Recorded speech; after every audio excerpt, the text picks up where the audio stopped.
सूखी खांसी आ रही, सेहत के पहले सेगमेंट में बताएंगे इसे ठीक करने का घरेलू नुस्खा।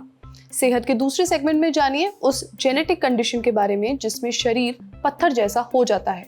और हेल्दी आंखों के लिए कौन से फल सब्जियां खाएं, ये पता करिए सेहत के आखिरी सेगमेंट में। Brought to you by Sensodyne DSP। नया सेंसोडेंट डीएसपी नर्व्स को प्रोटेक्ट करे और इनामल को repair. Feel the relief with सेंसोडेंट DSP.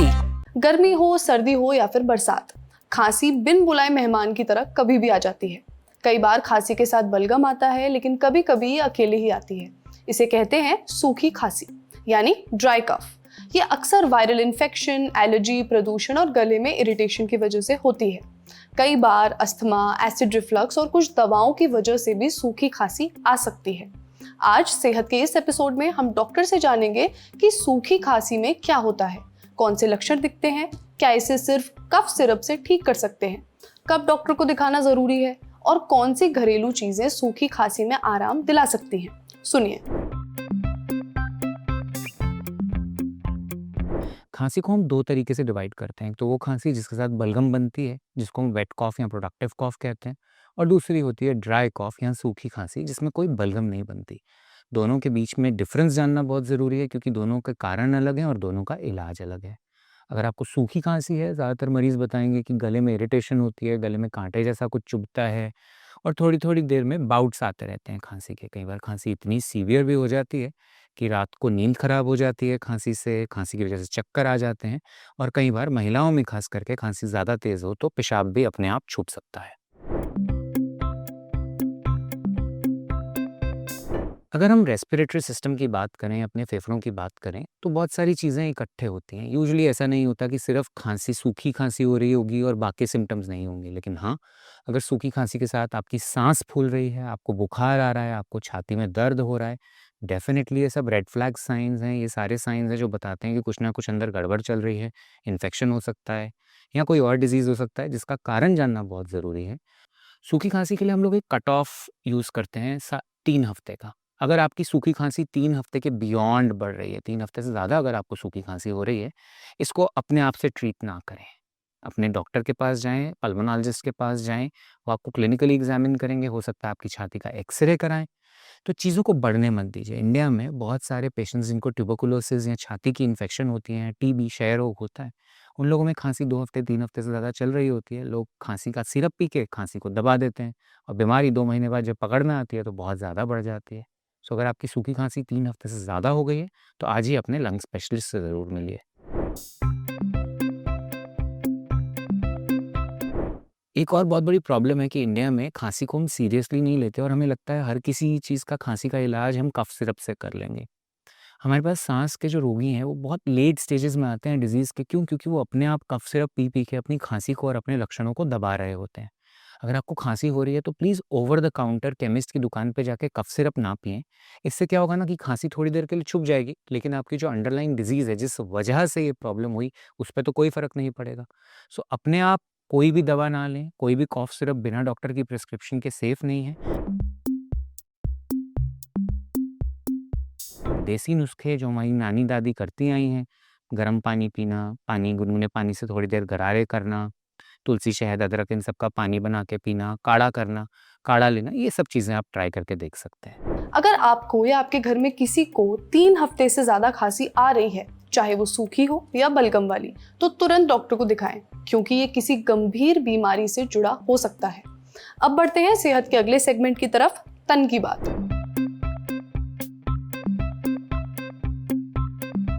Rajasthan के जैसलमेर में 9 साल का बच्चा पत्थर सा बनता जा रहा है।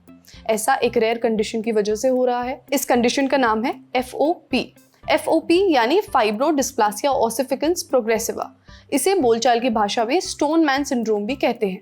ये राजस्थान का पहला केस है। इसमें शरीर की मांसपेशियां धीरे धीरे हड्डियों में बदलने लगती हैं। इससे शरीर समय के साथ जकड़ने लगता है और मरीज का हिलना डुलना मुश्किल हो जाता है।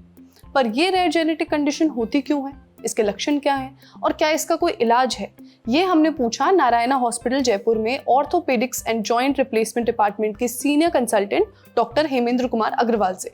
डॉक्टर हेमेंद्र कहते हैं कि फाइब्रोडिस्प्लासिया ओसिफिकेंस प्रोग्रेसिवा यानी FOP एक जेनेटिक कंडीशन है। ये बहुत ही रेयर और गंभीर बीमारी है। इसमें शरीर के मांसपेशियां, लिगामेंट और टेंडन्स धीरे धीरे हड्डी जैसे टिश्यू में बदलने लगते हैं। इससे शरीर का मूवमेंट बहुत सीमित हो जाता है। ये बीमारी शरीर के एक खास जीन में बदलाव की वजह से होती है। इस जीन का नाम है ACVR1। जब इस जीन में म्यूटेशन होता है तब शरीर गलत जगहों पर भी हड्डियां बनाना शुरू कर देता है। इससे शरीर के अलग अलग हिस्से सख्त होने लगते हैं और मरीज को रोज के काम करने में दिक्कत आने लगती है। कई मामलों में इस बीमारी के संकेत जन्म के समय ही दिखने लगते हैं, जैसे पैरों के अंगूठे की बनावट सामान्य से अलग होना।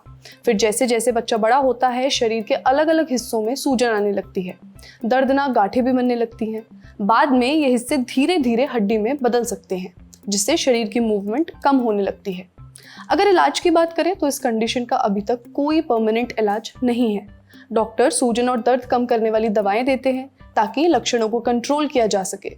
इसके अलावा FOP के मरीजों को कुछ खास सावधानियां बरतने की सलाह दी जाती है, जैसे सर्जरी, बायोप्सी या मांसपेशियों में इंजेक्शन से बचना, क्योंकि इससे शरीर में नई हड्डी बनने की प्रक्रिया बढ़ सकती है। समझे? अब बारी है सेहत के आखिरी सेगमेंट की, खुराक, यानी एक झकासी हेल्थ टिप।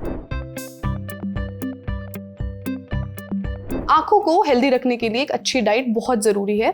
आपके खाने में ऐसे फल और सब्जियां होने चाहिए जो आंखों को पोषण देती हों। कौन से फल और सब्जियां आंखों के लिए फायदेमंद है, ये हमने पूछा डॉक्टर अग्रवाल्स आई हॉस्पिटल नई दिल्ली में ऑप्थेल्मोलॉजी डिपार्टमेंट की senior consultant doctor Prabhjot Kaur से। डॉक्टर प्रभजोत कहती हैं कि आंखों के लिए ऐसे फल और सब्जियां फायदेमंद होते हैं जिनमें अच्छी मात्रा में एंटीऑक्सीडेंट्स और जरूरी विटामिन हो, जैसे संतरा, ब्लूबेरी, आम, कीवी और स्ट्रॉबेरी वगैरह। इन फलों में vitamin A, vitamin C, vitamin E और बीटा कैरोटीन जैसे पोषक तत्व पाए जाते हैं।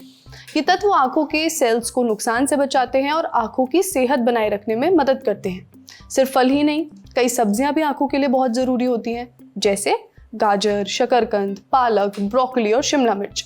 इन सब्जियों में ल्यूटिन और ज़िएक्सेंथिन जैसे एंटीऑक्सीडेंट्स पाए जाते हैं। इनमें vitamin A, vitamin C, vitamin E और बीटा कैरोटीन भी होते हैं, जो आंखों की रोशनी बेहतर बनाने में मदद करते हैं। इसलिए अगर आपको अपनी आंखें हेल्दी रखनी है तो ये फल और सब्जियां आपके खाने में ज़रूर होने चाहिए। लेकिन हाँ, अगर आपकी आंखों की रोशनी कम हो रही है, आपको धुंधला दिख रहा है, तो सिर्फ फलों और सब्जियों के भरोसे ना रहें। डॉक्टर से मिलें, जांच करवाएं और फिर उस हिसाब से इलाज लें। आज सेहत में इतना ही। अच्छा, अगर आप डॉक्टर हैं या फिर आप डॉक्टर से कोई सवाल करना चाहते हैं तो स्क्रीन पर दिख रही ईमेल ID पर डाक दीजिए। सूचना समाप्त। शुक्रिया।